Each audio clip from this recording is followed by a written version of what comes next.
सो cam छो public. तो आज हमारे पास जो क्वेश्चन है वो क्वेश्चन है प्रोबेबिलिटी के चैप्टर में से।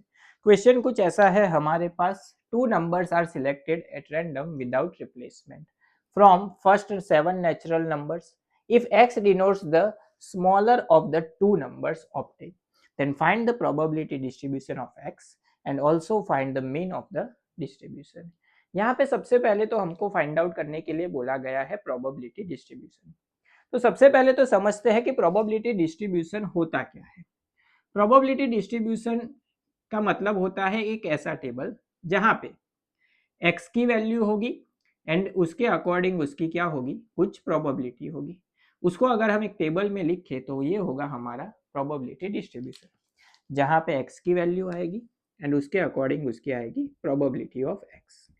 तो x की वैल्यू जो है वो क्या डिनोट करती है, smaller of the two number. हमको फर्स्ट 7 नेचुरल नंबर यानी कि 1 to 7 में से टोटल नंबर कितने हैं, 7 है, उसमें से हमको कितने नंबर सिलेक्ट करने हैं, 2 नंबर सिलेक्ट करने हैं। लेकिन x जो है वो सिर्फ क्या होगा, दोनों जो नंबर हमने सिलेक्ट किए उसमें से स्मॉलर नंबर ही होगा। यानी कि स्मॉलर नंबर जैसे कि मान लेते हैं कि 1 2 हमने सिलेक्ट किया, उसमें स्मॉलर क्या हुआ, तो 1 हुआ। सो 1 स्मॉलर नंबर में आ सकता है। उसी तरह से 2 स्मॉलर नंबर में आ सकता है, 3 स्मॉलर नंबर में आ सकता है, 4 आ सकता है, 5 आ सकता है एंड लास्ट 6 आ सकता है स्मॉलर नंबर में। अब आप बोलेंगे कि 7 तक लिया है तो 7 जो है वो स्मॉलर नंबर में क्यों नहीं आएगा। तो हमको 1 to 7 को यूज करके दो दो की पेयर बनानी है। तो लास्ट पेयर जो है वो क्या होगी, 6 एंड 7 होगी। एक पेयर कंसिडर करते हैं, उसमें स्मॉलर नंबर क्या है, तो 6 है, तो 6 ही कंसिडर कर सकते हैं, 7 को वहां पे नहीं ले सकते क्योंकि 7 जो है वो सबसे क्या होगा, लार्जर होगा 1 to 7 में। उसकी वजह से यहाँ पे 7 नहीं आ सकता। अभी यहाँ पे इसके अकॉर्डिंग इसकी क्या लिखनी है, हमको प्रोबेबिलिटी लिखनी है। तो यहाँ पे टोटल नंबर हमारे पास कितने हैं, 7 है। 7 में से हमको कितने सिलेक्ट करने हैं, 2 नंबर सिलेक्ट करने हैं। इसका मतलब ये हुआ कि total number of sample space यानी कि टोटल नंबर ऑफ आउटकम वो क्या होंगे, टोटल नंबर है 7, उसमें से सिलेक्ट करने हैं 2। जिस दो की हम पैर बनाएंगे तो 7C2 होगा। 7C2 यानी कि आपको NCR की फॉर्मूला पता होनी चाहिए। NCR that is equal to n factorial upon r factorial into n minus r factorial. ये फॉर्मूला का यहाँ पे यूज करेंगे। तो सबसे पहले आएगा 7 फैक्टोरियल अपॉन 2 फैक्टोरियल, 7 माइनस 2 यानी कि 5 फैक्टोरियल। इसको कैलकुलेट करें तो 7 into 6 into 5 factorial upon 2 into 1 into 5 factorial. 5 factorial cancel, 2 3 जा 6, 7 3 जा क्या हो जाएगा 21। तो number of sample space, total number of outcome कितने होंगे, 21 होंगे। अभी यहाँ पे कौन सी फॉर्मूला यूज की है हमने, कॉम्बिनेशन की। सबसे पहली प्रोबेबिलिटी हमको फाइंड आउट करनी है P of x is equal to 1। 1 smaller number में आएगा उसकी प्रोबेबिलिटी क्या होगी। तो यहाँ पे 1 स्मॉलर नंबर में आएगा, ऐसी 2 2 की हम कितनी पेयर बना सकते हैं। यहाँ पे विदाउट रिप्लेसमेंट है तो 1 1 2 2 वो पेयर कंसिडर नहीं हो सकती। सबसे पहली जो पेयर कंसिडर करते हैं 1 स्मॉलर नंबर के लिए, वो कौन सी होगी, 1 2 होगी, या फिर 1 3 हो सकती है, 1 4 हो सकती है, 1 5 हो सकती है, 1 6 हो सकती है एंड 1 7 हो सकती है। तो टोटल पेयर कितनी हुई, 6 पेयर यहाँ पे पॉसिबल हुई। तो फेवरेबल आउटकम 1 के लिए कितने हुए, 6 हुए। टोटल पेयर कितनी थी, 21 थी। सो 6 अपॉन 21 जो है वो हमारा होगा प्रोबेबिलिटी फॉर 1 स्मॉलर नंबर। उसके बाद उसी तरीके से probability for x is equal to 2 के लिए वैल्यू काउंट करते हैं।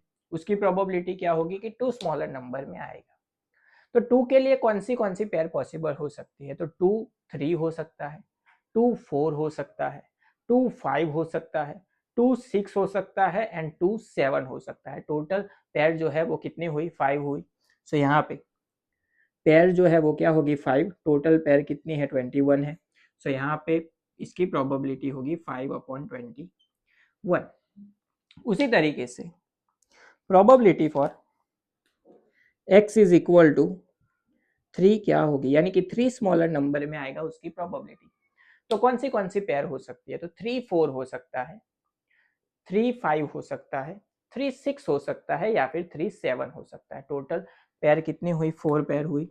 सो 4 अपॉन टोटल कितना है 21। तो ये हो जाएगी उसकी प्रोबेबिलिटी 4 अपॉन 21। उसके बाद probability for x is equal to 4 क्या होगा, यानी कि 4 स्मॉलर नंबर में आएगा उसकी प्रोबेबिलिटी। सो कौन सी पेयर हो सकती है, 4 5 हो सकता है, 4 6 हो सकता है, या फिर 4 7 हो सकता है। 3 पेयर पॉसिबल हुई, तो 3 अपॉन टोटल 21, तो इसका आंसर होगा 3 अपॉन 21। उसके बाद सेम उसी तरीके से probability for x is equal to 5 क्या होगा, यानी कि 5 स्मॉलर नंबर में आएगा वो उसके लिए प्रोबेबिलिटी, यानी कि 5 6 एंड 5 7 दो पेयर पॉसिबल होगी। सो 2 अपॉन 21 होगा इसका आंसर। सो यहाँ पे आएगा 2 अपॉन 21। उसके बाद last probability for x is equal to 6। 6 smaller number में आएगा, उसकी प्रोबेबिलिटी क्या होगी, तो 1 पेयर पॉसिबल होगी 6 7 वाली। सो यहाँ पे आएगा 1 अपॉन टोटल 21, तो इसकी प्रोबेबिलिटी होगी 1 अपॉन 21। तो ये हो गया हमारा प्रोबेबिलिटी डिस्ट्रीब्यूशन का टेबल जो हमको फाइंड आउट करने के लिए बोला गया था।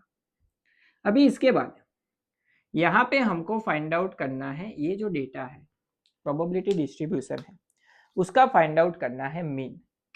तो मीन जो है उसको हम डिनोट करते हैं म्यू से। किससे डिनोट करते हैं, म्यू से, या फिर लिखते हैं उसको ई ऑफ एक्स। उसकी फॉर्मूला क्या है, तो उसकी फॉर्मूला है समेशन ऑफ x इंटू उसकी प्रोबेबिलिटी p ऑफ x, यानी कि इन दोनों का मल्टीप्लिकेशन करके सबका एडिशन करें तो वो क्या होगा, हमारा मीन होगा, यानी कि 1 इंटू 6 अपॉन 21। सो आंसर मिलेगा 6 अपॉन 21 प्लस 5 इंटू 2 क्या होगा 10 अपॉन 21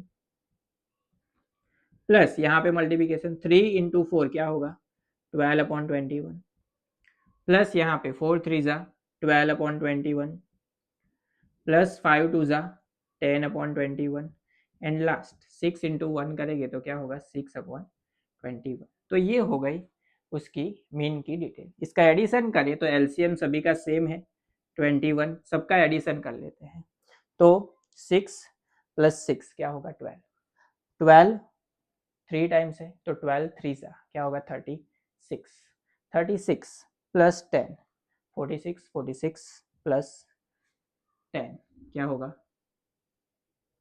56 अपॉन 21 जो है ये होगा इस डेटा का मीन जो हमको फाइंड आउट करने के लिए बोला गया